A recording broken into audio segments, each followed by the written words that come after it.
Welcome everyone to Tuesday night edition of the Allen Powell Show. We are back live in effect, man. Got a lot to load of show for you, a lot going on in the sports world.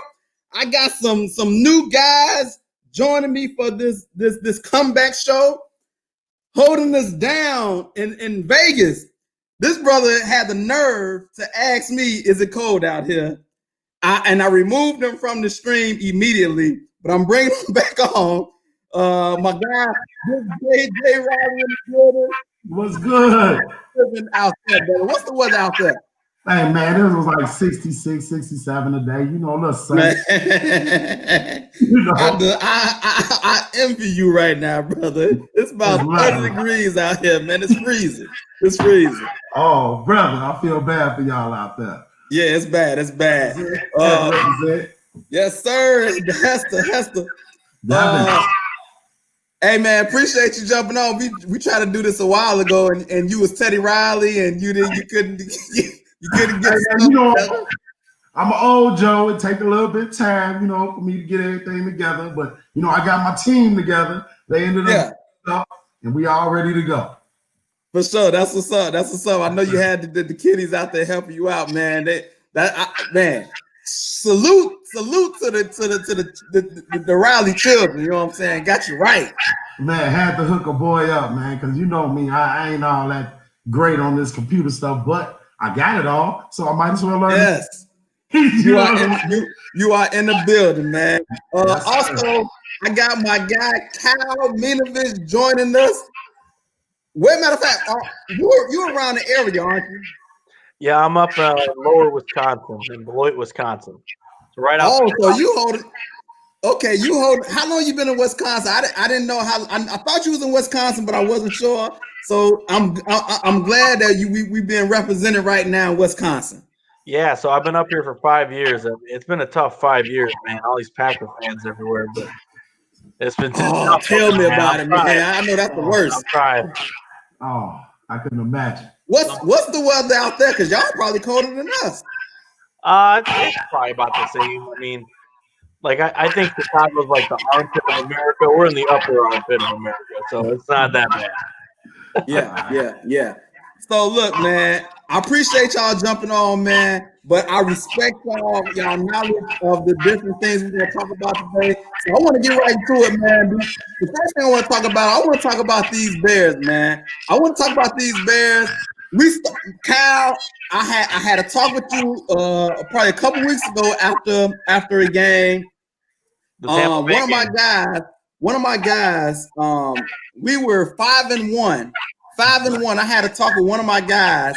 He's a Bear fan, but he's like a hater Bear fan. Like he's always negative about everything. Yeah. So he told me, he was like, "Look, you're 5-1, but it's gonna be 5-2, 5-3, 5-4, 5-5, 5-6." And I'll be doggone if right now we are not 5-6. My question to you, Cal, is where do the Bears go from here? Cause I don't know. Well, the thing is, I think it's only going to get worse. You know, the biggest problem this year, I think, was the schedule. We went with a really easy schedule up front, and then it got really hard. It's only going to get harder. I think where they go from here, Mitch isn't going to be here. You know, we still have Nick Foles next year because we got that big contract.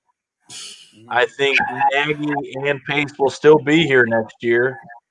Nobody will get let go in the season or anything like that because they've never fired a coach in the middle of the season. Mm-hmm. I think it's really gonna hinge on this draft coming up and what we do. Offensive line is a big need, and obviously quarterback is too. And there's not going to be a lot of cap space. I think Allen Robinson signing him is a necessity. I don't think he's going to stay. I really don't. I think it's really slim. I don't think it looks very good going forward, and I'm a Dallas Bears fan, and I'm trying to be as positive as I can. But it's gonna be tough. It's gonna be really tough going forward. Jay, man, get in here, man. Like, what can be? You rocking the Bears jersey. You rocking the Bears jersey. I wish we had him right now. But what can be done about this season? This season, I'm gonna tell you right now, man, it's a wash. This season is gone. We're not gonna sneak into the wild card. Nothing's gonna happen. Hicks is hurt. First of all, so that's hurting our defense all the way. Like they one-on-one everybody in the front. So if you can one-on-one everybody on the line, that means somebody's gonna run right through there. So we can't stop the run. That's number one. Then we got our problems at quarterback, which are just devastating. Watching these kids from what is it? Your boys doing great out there, Baltimore and Kansas City. I just look at that every time like, what an idiot move. So I'm not trusting us on drafting nothing on offense. Now defense, we're pretty decent. We drive pretty decent on D, but on offense, I don't think we had a good draft pick on offense in about 10 years. So I can't see that stepping up and making nothing happen. Like I said, I think this season gonna be a wash. We might win 7 games, but that's not enough to get us where we need to be. Listen, man, and I see Steve Smith checking in, says they choking. I'm about ready to become a Falcons fan. Hey, I feel you, brother. It's tough out here, man. But I will say this: I ain't gonna lie, man. With this last game, when Mitch was declared the starter, I was like, you know what? Behind this offensive line, you need some mobility. The fact that he got benched, got able to sit down and watch, maybe he learned something, Man, he come in throwing in double coverage, throwing in triple coverage, doing the same thing that he was doing, man. So if he can't do it, Foles is a statue back there. It's nothing to be done, man. And it's sad to see. I'm fed up with being a Bears fan, knowing that we don't have a chance. We used to hang our hat on the defense, and they get a 40-piece put on them. Well, part of it is a couple of turnovers, so you can't put all of it on them. But the defense, Aaron Rodgers straight lit them up, man, and it was just ridiculous, man. It was ridiculous. But if you are the coach, Cal, who should be the quarterback, and what adjustments can be made? I think Nick Foles needs to be the quarterback. The adjustments, in my opinion, is playing to your strengths. Your strengths with Nick Foles are the hurry-up offense, in my opinion. He does a lot better with the hurry-up offense when he's able to dictate it. And with this line, it's got to be quick. Dink and dunks, it's got to be this. I think David Montgomery out of the backfield more is, I was not a Tyreek Hill or a Tariq Cohen fan until I see how much this offense struggles without him. And I was humbled by that because we don't have that scat back in the backfield that we need in this offense. And, I'm waiting for that Mitchell Miller sighting. I don't know. I was so high on him when we drafted him that I thought he was like Antonio Brown 2.0. I thought he was going to be that player, but he's never come up in that player that I was hoping for.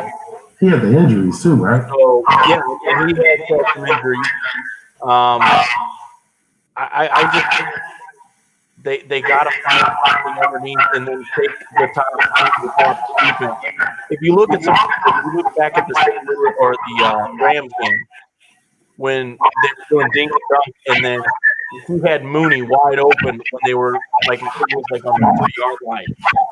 If Nick Foles had another second, that was a touchdown.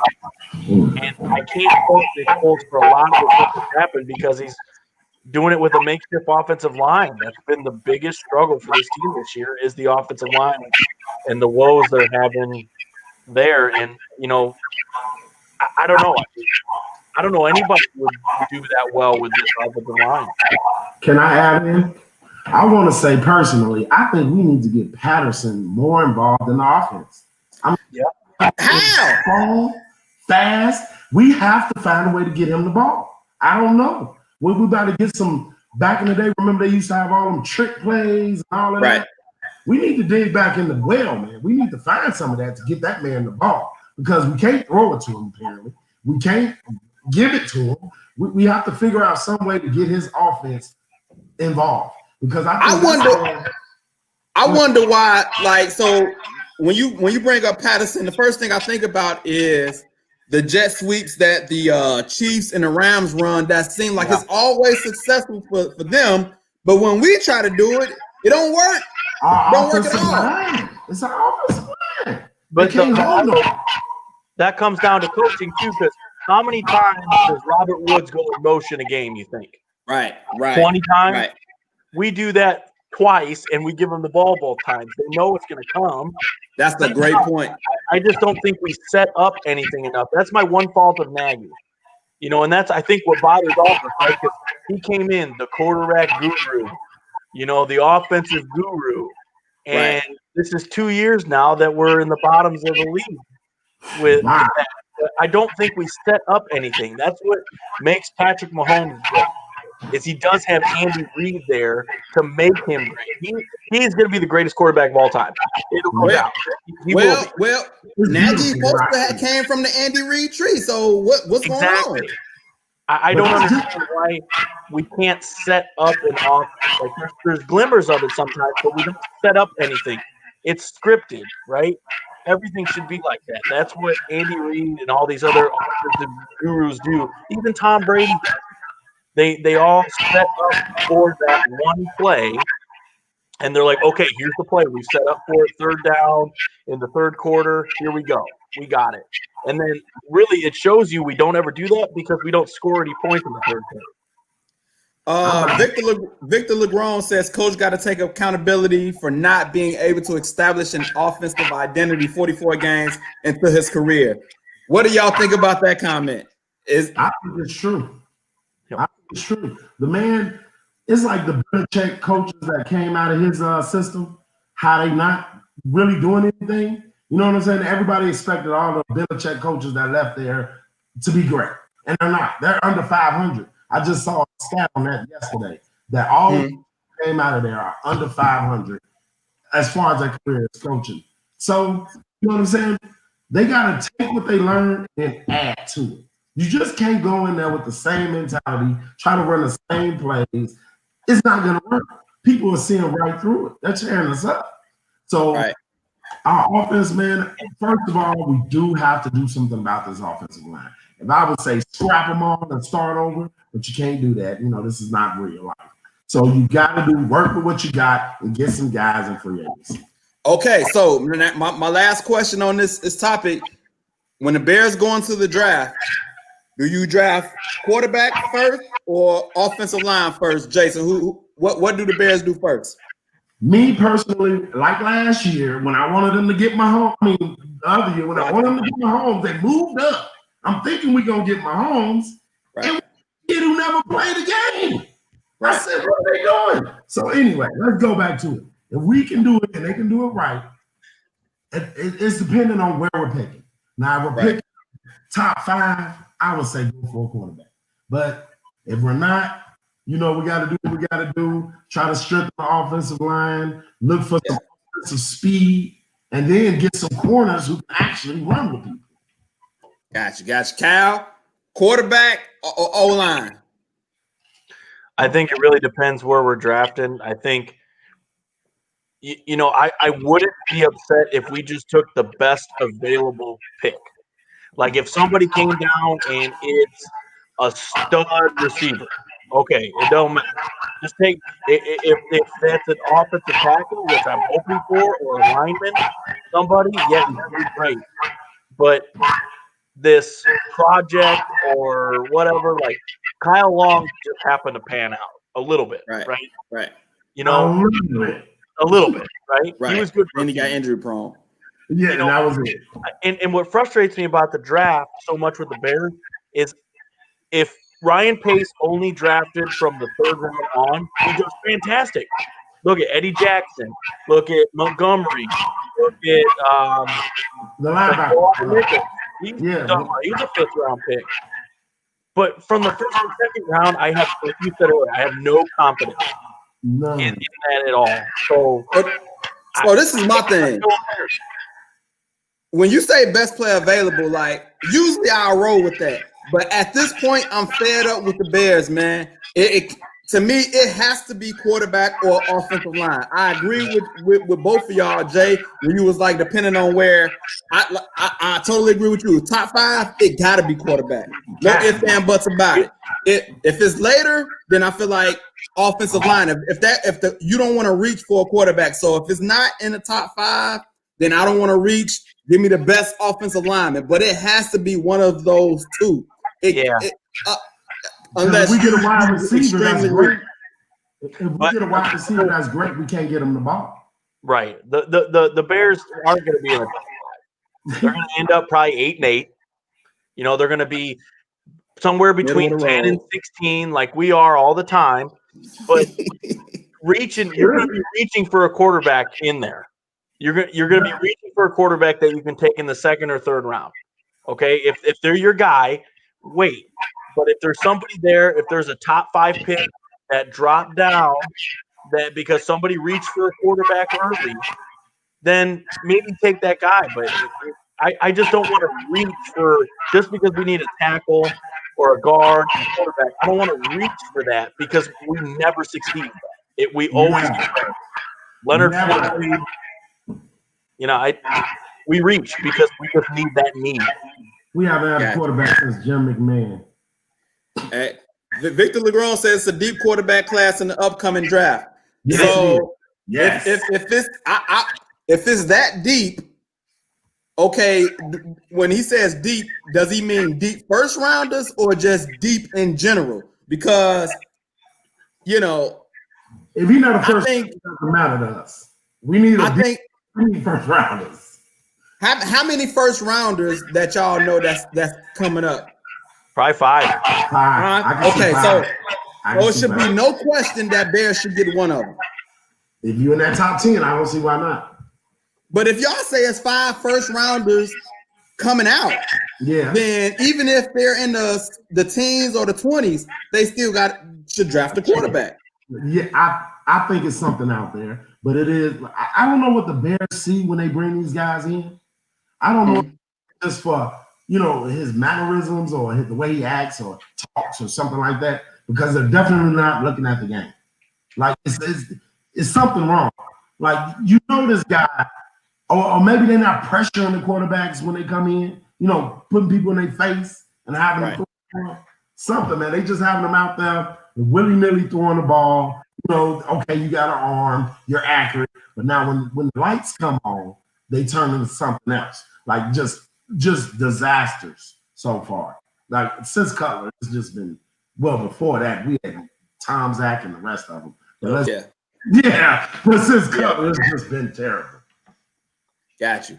So listen, we're gonna move on from the sad story of the Chicago Bears because NBA training camp opened today, and we've been off for a while, but it's been a lot of movement, a lot of the NBA draft, free agency. A lot has happened since the last time we were doing a show. So with that being said, Cal, I don't know how much you follow the NBA, but I know Jay is a huge NBA fan. Huge fan. And so with that being said, Jay, will the Lakers, first of all, let's go back and address the elephant that we need to talk about, because I talked to you about this before. The fact that you're supposed to be a Bulls fan, but you also root for LeBron, and that's a complete no-no in my book. Explain to the people that might be watching this how you can actually do such a thing, because that's like blasphemy. You either Jordan or you LeBron. You can't be both. Okay, now playing it simple, I'm gonna say like this: I am Michael Jordan fan. Michael Jordan is the GOAT. We all know this. Okay, that's good. As far as today's game, I think LeBron James is the best player for the last 10 years. Like literally, he's been the strongest. He's missed no games hardly. The man has been a rock. So you can't complain about all of that. And I like his shoes. I wear his shoes. I ain't gonna lie. I buy his shoes forever. So, but that dude there, how I can explain that with the Bulls though? I know he beat us a couple of good times when we were supposed to win some stuff. But that was just good competition, man. It was great to watch. Miami going against the Bulls. That was great competition. Although I wanted the Bulls to win, but it is what it is. The better guy came out on top, which was LeBron James. So you can't be mad at him. But this is my thing. When you a Bulls fan, a team Jordan, and you know that he's chasing the ghost of Jordan, and you know he's chasing the championship, how could you root for him to win when Bulls and Jordan Nation is against that? Cal, can you tell me how can that happen? Is it okay for what he's doing, or he's wrong as a Bulls and Jordan fan to do that? It's just crazy. I don't follow basketball a lot anymore. I'll watch the playoffs here and there, and I'll watch it, when it's on. I mean, I don't follow free agency and everything like I used to. It's just amazing how much the game has changed. And I know it's been talked about several times. Like, imagine, if Michael Jordan, Larry Bird, and Magic Johnson all said, hey, we're all going to be on the same team. Terrible. Back then. I can't even picture that. But, I agree. LeBron is the best player. And, he's got the physical attributes. Exactly. He can do basically whatever he wants on the court. The only thing that I've ever knocked about LeBron James is he's not a killer. Right. He's not. He doesn't have that killer instinct. Sometimes he does. He'll turn it on and you can just tell. But he's not like that all the time. And I think that's the biggest thing that differentiates him from Michael and Kobe and but he's such an amazing talent. But let's talk about this. You in Wisconsin, the first thing you said, I can't stand these Green Bay fans. That sounds like a real fan, a loyalist. You know what I'm saying? You sticking with your Bears no matter where you go, no matter where you at. I see you with the Hester jersey on, but you talking that LeBron stuff too freely when you a Bulls and Jordan fan. I'm just gonna say this. We all know the Chicago Bulls right now are not gonna win anything for years to come. So, with that being said, we got at least 3 years before they get Zach LaVine some help out there. Right now, if I want to watch some good basketball, I'm watching some Lakers. I'm not gonna lie. You root for them. You clearly root for them. You root for LeBron. Depending on who he's playing, because I'm not rooting for KD. I hate KD. That was terrible what he did. And you know what I mean? So who else you gonna root for? I'm not rooting for James Harden. So let me ask you, are you not watching any football then? Because watching Bears football right now is tough. See what I'm doing? I'm watching the games because the pain is too much for me, man. Like the butt whooping we took last week. It was terrible from beginning to the end. Like, I literally sat in there to the fourth quarter, and it was horrible, man. I couldn't imagine you living in Wisconsin. I know going to work. So I'm like, man, I just can't take it, man. The Bulls, the Bears, all this losing, but you're making all this money. I just don't understand it, man. I just don't understand. So this is my last question for the NBA. Real quick, Jay, will the Lakers repeat? Barring injury, yes. That sucks. Who is the biggest threat to the Lakers? Biggest threat, if KD is healthy and the Nets and then all of them are healthy, they're going to be coming out the East. And the West, I'm gonna say the Clippers because you have to. They got just too much talent. You know what I mean? You got to say the Clippers. Cal, I know you don't follow it as much, but based on what you saw, will the Lakers repeat? I think so. I just year 3 of everybody being together, they're gonna be even better than they were last year, I think. Exactly. And do you have anybody challenging them to take them off the throne? No. Nobody. I think it was a big loss for Golden State, losing Klay Thompson again. Yeah. I thought them coming back together and being what they were, the Splash Brothers, they're so fun to watch, and it's just so amazing what Steph Curry can do from anywhere on the court. I can see that being dangerous, but I don't see anybody. They're gonna compete. So I'm gonna say this, man. Is as sad as it is to say, I agree that I think they're gonna repeat as well, man. But like you say, the Klay injury. If Klay wouldn't have got injured, I was rolling with Golden State. What? Yes. With just Klay and I heard. Listen, Klay. Remember, you have to remember before KD came, they were 73-9, and they lost a 3-1 lead to the Lakers that year. So you take that, they still have that core, plus you have Andrew Wiggins, drafted Wiseman, Draymond Green. Yeah, I'm taking Golden State if Klay doesn't get injured. Green name ever again on this. That man is the sorriest player. Listen, man. When all those good stars were gone, did you see what he did? He played his role, man. I 100% agree with you, but he is that key element with those guys, and he's that disruptor. He's the Dennis Rodman kind of player who disrupts everybody, gets them all out of sorts, so that way the Splash Brothers can go. But I'm excited to see what Wiseman can do, though. I think he's a monster. Yeah, I'm excited to see what he can do too. Let's move on, man. We had some boxing matches over the weekend, man. We had some people get put to sleep. But I want to start out with the Jones and Roy Jones and Tyson fight. Cal, did you like what you seen? And would you like to see anybody else older fighters in the ring? I thought I wasn't going to enjoy it, but I actually did. I'll say I thought Snoop Dogg was amazing on the commentary. He was great. It was better than I expected it to be.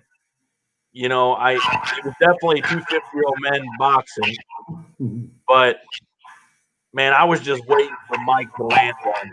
Mike looked like he could just throw hard still, and I give credit to Roy Jones. He was doing a lot of moving around, and he did not want to get knocked out. Right. It was funny. I turned it on right when Nate Robinson, like a minute before Nate Robinson went down, and my jaw just dropped. And I was literally scared for him. Like I thought he was seriously hurt. So I don't agree with like people who haven't been boxing before getting in there and trying to do that. I think they need to match it up a little bit better with that. But I like it. I mean, it was what I thought of. JJ, you got a son that looks like Tyson still to this day. Is he around? Can you stick his head in the camera for a second? He's about to come around the corner now. Yeah, I got him over here, but yeah. We used to call him. My grandbaby name gonna be Tyson. He coming in a couple days. Okay, listen. Look at Mini Tyson right there. What's good with it, man? What y'all alone on? We talking about the Tyson fight, man. We just had to put you on real quick because you look like Tyson. All right, my thing is about the whole thing, man. It was funny. It was paying $50 to see it, but it was funny. It was nice to watch. The guys ran around the ring. I wish they would have told them to really go for knockouts, honestly. But Tyson afterwards was trying to explain it like, it's going all around, letting people see, different aspects and angles of the fighting game and all of that. But yeah, it was what it was. But about Nate Robinson, that man should be ashamed of himself, man. And play boxing, man. You don't. Let's get right into it, man. So he got knocked out. As you can see on the picture, got put to sleep. It was like Manny Pacquiao. Jay, what should he have been in there, or I mean, did he just get caught? Plain and simply, the man was not ready. He was not ready to be in the ring with the guy who had a little experience. You could tell. The other guy had a little more experience than what Nate Robinson was trying to put. Robinson didn't have a stance. He didn't have a style. His thing was to try to rough him up, I guess, run into him, maybe throw a jab or two, hit his body, hold him down. That wasn't going to work once that man stepped off him and gave him a couple of good licks. You saw him, he couldn't see after a couple of punches. Do you like other athletes coming into other sports to try it out? Right? Or were you intrigued by Nate Robinson, or after that you like, no, I don't want to do that. No, I don't want to see that no more. I could see it again because it's good entertainment. Number one, you see it's viral. It's good entertainment. Yes, it is. I wouldn't mind seeing some athletes try to do other things, but boxing, man, that's a serious sport, man. That's some seriousness. So you can't get hurt. I'm not gonna lie. Like Kyle said, he was kind of worried about Nate. I was laughing my butt off. He from the hood. He gonna get up. He gonna be all right. You know what I mean? But it was lovely. He didn't move for a minute. He didn't move for a minute. I was laughing at first, and I was like, "Oh man!" But then like 2 minutes went by, and he's still down, and I'm like, "Oh man." Ugh. Should he be getting trolled like he is on social media, or should he be getting kudos for taking that leap and jumping in there? God, go ahead. You got it. I think he needs to be trolled. He came out. He was doing a lot of talking before then. I kind of watched the pre-fight stuff. The thing is, like, what's the guy's name? Paul. Jake Paul. Yeah, Jake Paul. He's been trying. He's been like really training for like 3 years. Yes. Like seriously about boxing. You can see. And I just think for Nate coming in there like they were fighting on the street or something. Somebody like that, you're gonna get knocked out. I mean, that guy trains every day to box, and you just said, "Hey, this would be fun. I'm gonna get a payday." Well, I hope he got paid pretty well. Go ahead, Jake. My thing is the guy Jake Paul has been fighting. You could say, yeah. And I heard he got a brother that's professional. Now I don't know how real that is or true that is, but I heard he got a brother that really fights. So that means you've been around the ring for years. So for somebody to just try to put on some gloves and Kevin Hart it up, make it look good, you know what I'm saying? No, bro, it's different when you get in that ring with somebody who's gonna knock your block off. Right. So I read an article that said they first tried to get Evander Holyfield to fight, and they couldn't work out the details. Would y'all be should it be a legends division where old cats that still want to do it, have their own division, and Tyson is like the head honcho, but you get a Holyfield in there, Roy Jones, and a few other guys. Would y'all be interested in that? My thing is, I don't think that the other guys could bring in the money like a Tyson. Even if you had like a Holyfield, if he was doing it by himself, it's not going to bring in the Tyson money. You know what I mean? It's something about the Mike Tyson, his aura or whatever that brings in the cash. So Holyfield, or you go try to grab an old Larry Holmes, not saying Larry Holmes, but just, if you go try to grab some of those guys and bring them back, it just wouldn't bring the money in. You'd have to have a name attached to it every single time. Yeah. So, moving on, man, we're gonna go a little bit off a little of the sports for a minute. I'm gonna get into my segment of Day in the Life of Al, and I got two of them today. I got one old one with Jay that I want to talk about it. I know he will remember this. But the first one is, so I was getting my hair twisted, and the girl that was twisting my hair, she asked this question a few months ago, and I forgot to ask it. But she asked me the question like, how many siblings you got? And I had named all my siblings. And I was like, oh, my dad's side or my mom's side. And she made the comment, like, usually when people ask that, they're usually just asking about the mother's side. So I want to ask y'all, is that a true statement? Like, does the mother's side count more than the dad's side? Or when somebody asks you how many siblings you got, do you name everybody or just the mom's side? Well, in mine, I would think it was just the mom's side because, you know, that's more your siblings. You know what I mean? Although your dad might have some kids somewhere, you know what I mean? That's not really your people. You know them, but that's not your brother. You know, somebody you went through the trenches with when you was little. You know, it's different. You know, that's on the mom's side. That's interesting. That's interesting, but it makes sense. Like the mother and dad. So you saying the ones with the mother and the dad, those count. Those really the ones you say the most, and then everybody else is just like extra. Like they got the last name maybe, but you know. Hey, Jameis Riley said dads matter. I was about to say that. Like, where's the love for the dads? I got two dads on the show, but I agree with you that what you saying makes sense. Cal, what's your thought on that? I think I agree with my side. I mean, for me, like, so right now I'm a dad and a stepdad right now. So, I mean, dads do matter.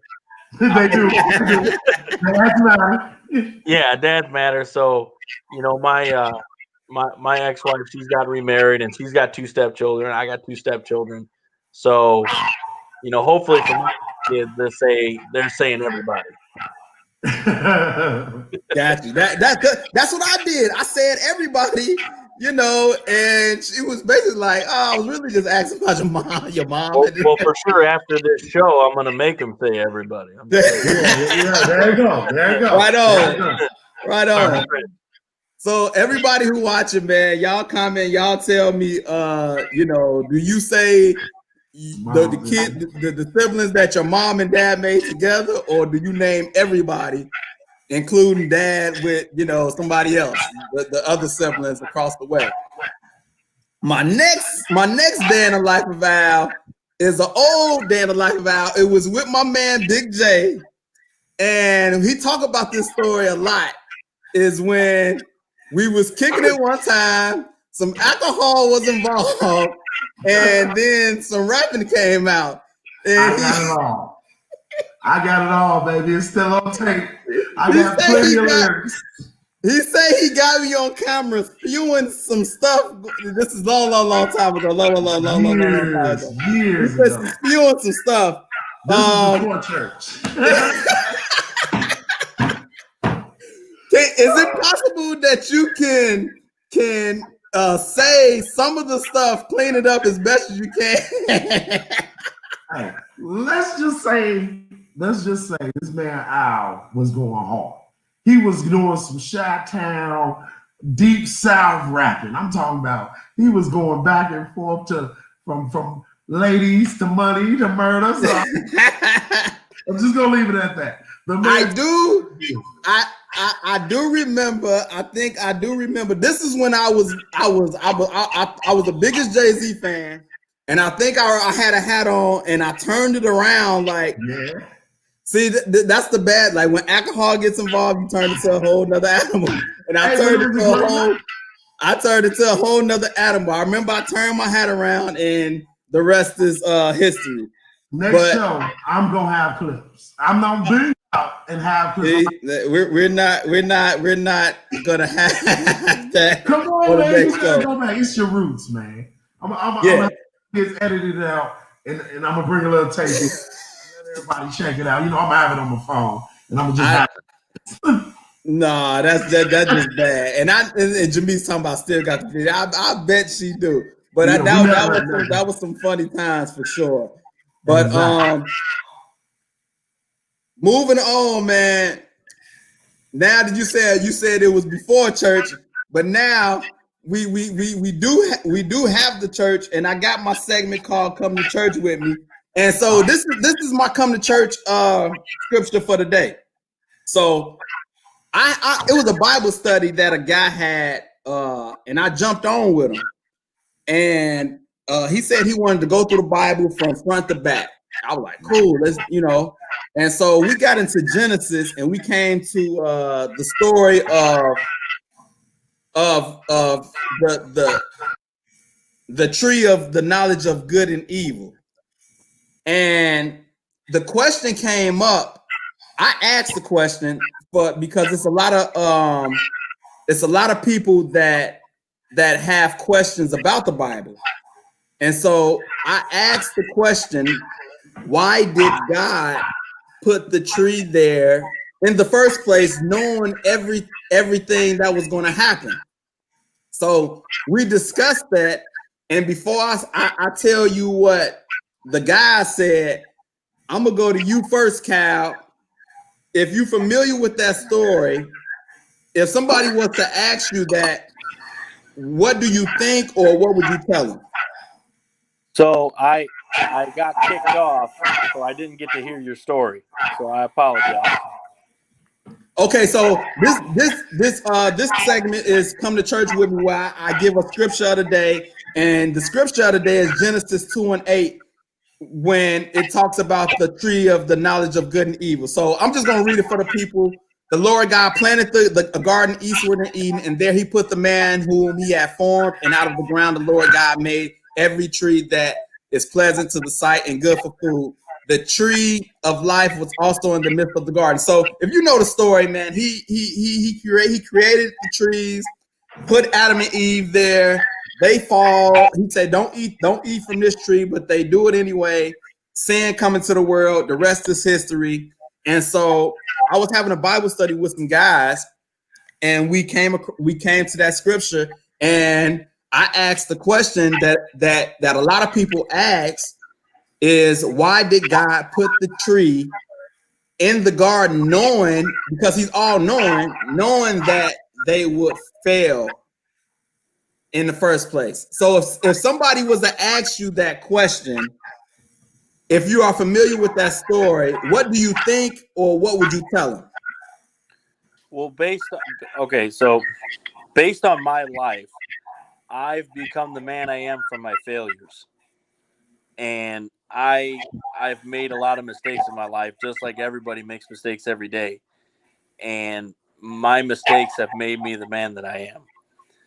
And if I were to answer that, I would say it was for everybody to learn from it, and to learn that even though we make mistakes, we can grow and prosper from that and become good people in the end.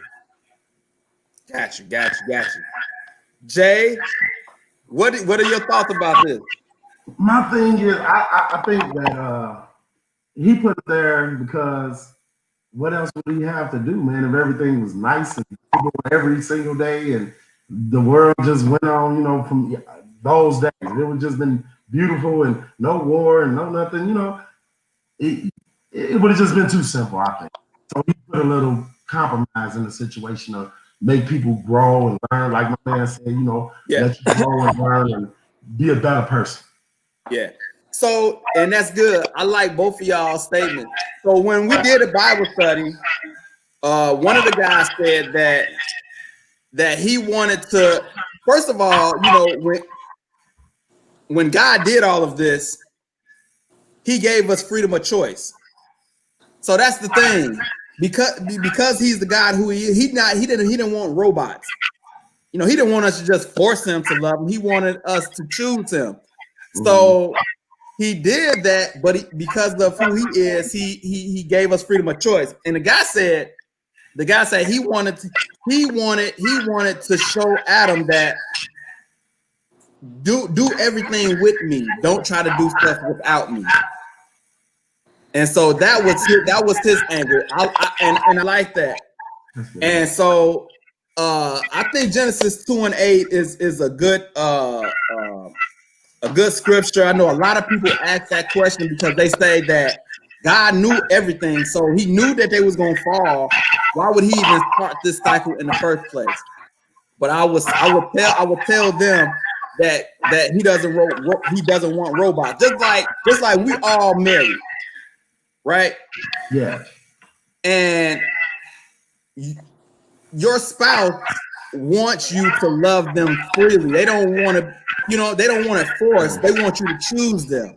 And it's kind of the same thing with God. That's why if you do stuff bogus, He's not going strong on you. Like, He'll give you signs, but if you want to do your own thing, I'm gonna take my hands off and let you do you, and then you come back to me when you want to. So I think that's kind of the mode of Genesis that I'm come from. But it's just it's a good story. The beginning of the Bible. If you looking for a good story to start out with, Genesis 2, 8, and 9, I think is real good. Before we get up out of here, man, NFL, the Steelers and the Ravens, man, they supposed to play Wednesday because of the COVID. Mm-hmm. The Broncos last game, they didn't even have a quarterback. They didn't have a quarterback. That was crazy, bro. I'm like, the NFL should be ashamed of yourself. Like, what type of product are you putting out there? And one of the players said they were trying to make an example out of them for failing protocol, for not wearing a mask right. They said, okay, you didn't wear the mask right. We're gonna put y'all out there. Y'all gonna play the game anyway. Cal, are you okay with, if that was the case, are you okay with them trying to use them as an example, or as a commissioner, you don't want to put that product out on the field? I say, yeah, use them as an example. I mean, I don't want the product on the field either, but how do you forfeit a game just because you don't have a quarterback? I mean, this is something we've never really seen before, so it's good to have observations and opinions on either side, but you still got to play the game. But I feel like they could have moved it around like they doing Baltimore Steelers. A part of me saying that they only moved around Baltimore Steelers because those are bigger teams. Denver, they ain't going to the playoffs, so they don't care about them, so they just threw them out there. Jay, if you the commissioner, would you have moved it because of the product? You want to put out a great product, or y'all didn't wear y'all masks right? We're gonna just send y'all out there. See, me personally, like, we had a problem like that out here in Vegas with our Raiders. They had about 10 guys on the defensive end that couldn't play because of COVID, and they still played us. We still got to play. So I'm telling you like it is. They know what they're supposed to do. You know what you're supposed to be doing. You know, you got your protocols, you got your guidelines. Look at the NBA. They didn't have one problem. So if the guys in the NFL making all this money and you can't go by this protocol, play the game, man. Play the game. Listen, man, to me, like, I was embarrassed to watch that game. Like, they straight in wildcat formation majority of the time, and then you got some practice squad dude coming to play quarterback. I think he didn't even complete a pass. Like what type of product you want to put out there? Like, if you want to make an example, fine them, suspend them, do what you got to do. Don't send out that product, man. Like, that was ridiculous, in my opinion. I don't want to see that as a football fan. That's just me. I'm not a Broncos fan, but I bet you they were angry. I bet they were, and I get that. I get that point, but I mean, when does it end then? You know, you're just asking for. Then you're getting half the games postponed because, then this person's got this and this person's got that. I think you've got to stop it somewhere. And then Go ahead, my Jay. thing is, like, I'm not going to talk about cheating and Belichick, but if every week somebody may be a little hurt, okay, we have COVID with the quarterback, and that way we can sit out till next week and play them when we healthy. You know what I mean? It could turn into that kind of thing. So, man, you got to keep playing these games because you don't want the other end to start happening. You know, you're trying to postpone games to get your whole team ready, and then you go play, you know, a good squad. Now you can compete. No, man, you got to keep playing these games. But I'm like this, man. I don't even know if following the protocols is actually is going to prevent somebody from catching it. To me, it seems like you can follow all the protocols and still have a breakout. Like, that bubble, man, that bubble worked. The bubble worked, but the NFL is not in the bubble. So, you know, Why not? They not in the bubble, so it's like people's been catching the virus. So it's not even 100%. Oh, if I put my mask on the right way, nothing's going to happen. It's not 100%. So that's why if it's not 100%, then I'm not about to do what they just did to the Broncos and sending a team out with no quarterback and putting that product on the field. Like the NFL, they always talk about protecting the shield and all of this stuff, you know, about putting a good product out there. To me, they didn't do that. They didn't do that. My thing is, I don't think they wanted a bubble because it's a whole lot of guys. You know what I'm saying? It's 50 guys. Yeah. They didn't want a bubble because that would have been a huge bubble. But I talked about this on a previous show. If NFL was to do a bubble, they would have to do about 4 cities. It couldn't be like one like the NBA did. It would have to be multiple cities. Exactly. And maybe that would have worked. East, West, split it up. AF, split them up and let them play. Hey, James Moore. I'm not calling this dude Alex Foley. James this dude changed his name all the time to some strange name. But I know Alex Foley. I think he's from 48 Hours. Yeah, actually. Yeah, he said Kevin Hart spit 20 bands on the right mask. So I'm not going there. But look here, man. We about to get up out of here, man. But before we get up out of here, just want to let everybody know. Listen, y'all share this video, share the live, subscribe to the YouTube where you can watch us, see different things on there, like and review our page, follow us on Instagram. Always got merch. You see the shirt, we got hoodies. It's hoodie season, so we got zip hoodies, we got pullover hoodies, we ship long distance, all of that good stuff. If people got a business and they want to advertise and have an interview, message me. We can make that happen. And we also got we're also on the podcast outlets, so Spotify, all those different podcasts. Check us out that way too, man. Listen, man, I had a blast, man. I appreciate y'all guys coming on, man. We're gonna do this again. Thanks for holding me down in Vegas. Thanks for holding me down in Wisconsin, man. Allen Powers is nationwide around here, so I appreciate y'all fellas, man. Thanks for having me, man. I appreciate it. This was fun. Thanks, man. And I've been trying to get on for like 2 years, so I'm happy I finally got on the show and we got to do our thing, man. Because I'm really proud of you, Al. You know what I'm saying? You set your mind to something and you got it done. So I got to salute you to that. Good job, brother. I appreciate that, man. And we're going to do it again. Salute to the Riley children for hooking you up, man, getting you right, man, because it's been a long time. Yeah. So we're going to get up out of here, man. We'll see y'all next week. And y'all be cool.